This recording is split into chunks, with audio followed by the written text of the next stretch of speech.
On line ناظرہ بھی پڑھایا جا رہا ہے, آن لائن حافظ قرآن بھی بن رہے ہیں, آن لائن اکیڈمیز ہیں, انگریزی اس میں سیکھ رہے ہیں بچے.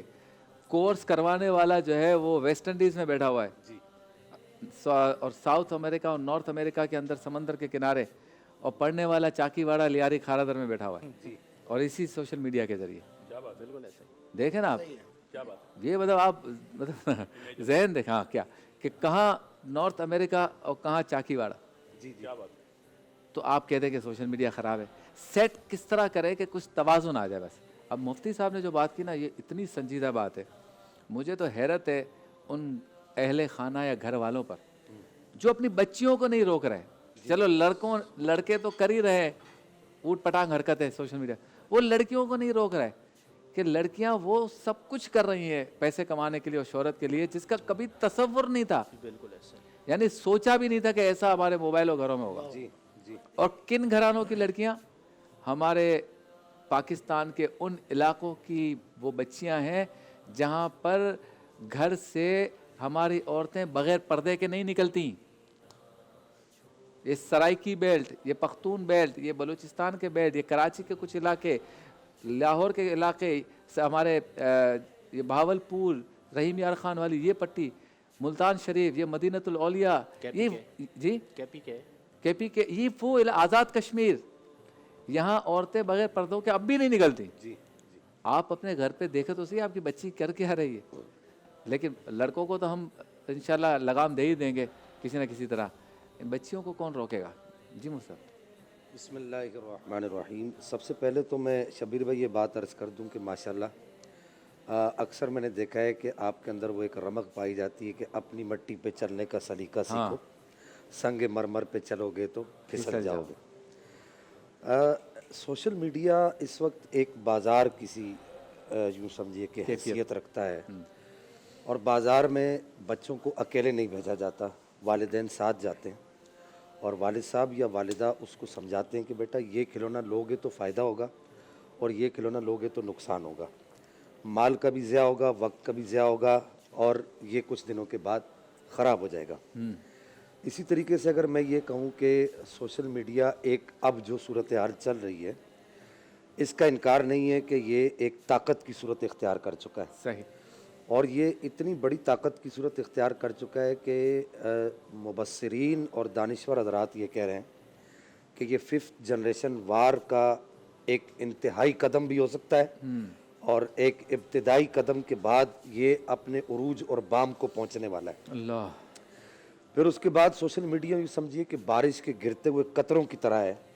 اور کبھی کبھی ہمارے اساتذہ یہ بات کہا کرتے تھے کہ جو کہا گیا حدیث مبارکہ میں کہ آخر زمانہ میں فتنے بارش کے قطروں کی طرح برسیں گے, تو اس کی جو جیتی جاگتی جو تفسیر ہے یا تشریح ہے حدیث مبارکہ کی, وہ سوشل میڈیا کے ذریعے سے نظر آ رہی ہے.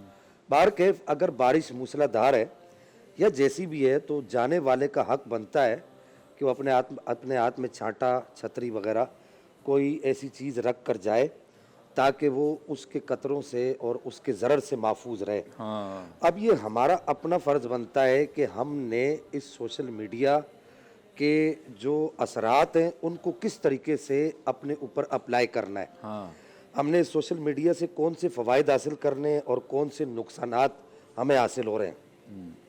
مثلاً آپ یہ دیکھیے کہ ہمارا وہ بچہ جس کا ایک تخلیقی ذہن تھا, جیسے مفتی صاحب نے کہا کہ وہ قوم جس کا ایک تخلیقی ذہن تھا وہ ہر نئی چیز کو ایجاد کرتی تھی اور ستاروں پر کمن ڈالنے کی گویا کہ وہ اہل تھی, آج وہ موبائل کی اسکرولنگ کے اندر لگی ہوئی ہے اور دن رات لگی ہوئی ہے.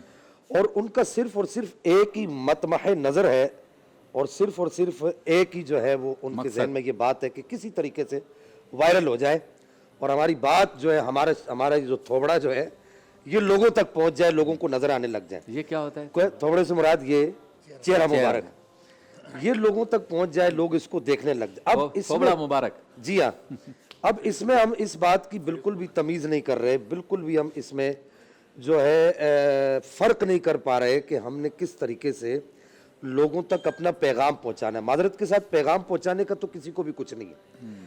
اب دیکھیے نا کہ ایک جیسے مفتی صاحب نے بات کی کہ وائرل ہونے کا جنون اتنا بڑا ہے کہ ماضی کے اندر آج 1400 سال پہلے جن بزرگوں نے کوئی بات جو بات نہیں کی وہ آج کی جا رہی ہے. 1400 سال سے جو مفسرین نبی کریم صلی اللہ تعالیٰ علیہ وبارک وسلم کے کمالات کو, آپ علیہ الصلوۃ والسلام کے جمال کو, آپ علیہ السلام کے فضائل کو مانتے چلے آ رہے تھے. مثلا ایک مثال کے طور پہ نبی پاک صلی اللہ تعالیٰ علیہ وبارک وسلم کے تبرکات امت کے لیے فائدہ مند ہیں, اس پر پوری امت کا اجماع ہے. یعنی امت نے کبھی بھی اس مسئلے سے انکار نہیں کیا.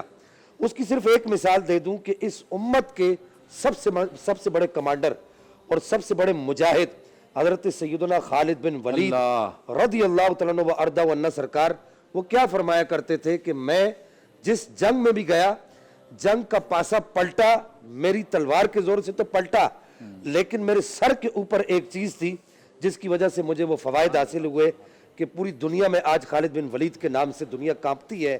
وہ وجہ وہ کیا چیز تھی؟ کہا کہ وہ نبی پاک علیہ السلام کے منہ مبارک تھے. آپ علیہ السلام کے منہ مبارک میرے امامے کے اندر سلے ہوئے تھے, اس وجہ سے میں کسی جنگ میں بھی مجھے شکست کا سامنا نہیں کرنا پڑا. کیا بات. دیکھیے نا, 60 مسلمان 60,000 رومیوں سے لڑتے ہیں اور یہ کہہ کے لڑتے ہیں کہ ہم نبی پاک صلی اللہ تعالیٰ علیہ وبارک وسلم کا کلمہ پڑھنے والے لوگ ہیں. اب اتنے بڑے فائدے سے بھی جو ہے صرف وائرل ہونے کے لیے, اور اتنے بڑی حقیقت سے, یہ ایک حقیقت ہے جس کو آپ علماء کی زبان میں حقیقت اور نفس الامری کہتے ہیں, واقع کے مطابق کہتے ہیں, اس کو بھی جو ہے مجروح کیا جا رہا ہے صرف اس لیے کہ مجھے ویوز مل جائے, لوگ مجھے زیادہ سے زیادہ دیکھنے لگ جائے, اور جو ہے جو میں لوگوں میں نظر آنے لگ جاؤں. تو یہ بات یاد رکھیے, اس طرح کے جو لوگ عند اللہ ماخوذ ہوں گے, ان سے اللہ جل مجدہ الکریم کے ہاں سوال کیا جائے گا. اور پھر سب سے بڑا جو جرم ہے وہ یہ ہے کہ امت نبی کریم صلی اللہ تعالیٰ علیہ وبارک وسلم کی, اس کو یہ کہا گیا کہ انتم شہداء للہ فی الارض. تو پوری امت 1400 سال سے جن مسائل پر متفق تھی, آج ان مسائل کو چھیڑا جا رہا ہے اور ان مسائل کو مجروح کرنے کی کوشش کی جا رہی ہے. اب بچہ کیسے جائے گا؟ صرف ایک بات کر دوں, ہمیں اپنے بچوں کو یہ تصور دینا پڑے گا, ہمارے پاس اور کوئی طاقت نہیں ہے, ہمارے پاس اور کوئی ذریعہ نہیں ہے. ہمیں اپنے بچوں کو وہ ایک تصور ان کے ذہن میں قائم کرنا پڑے گا اور ان کے ذہن میں ایک سبق بٹھانا پڑے گا کہ حدیث مبارکہ میں فرمایا گیا کہ ان تعبد اللہ کأنک تراہ فإن لم تکن تراہ فإنہ یراک.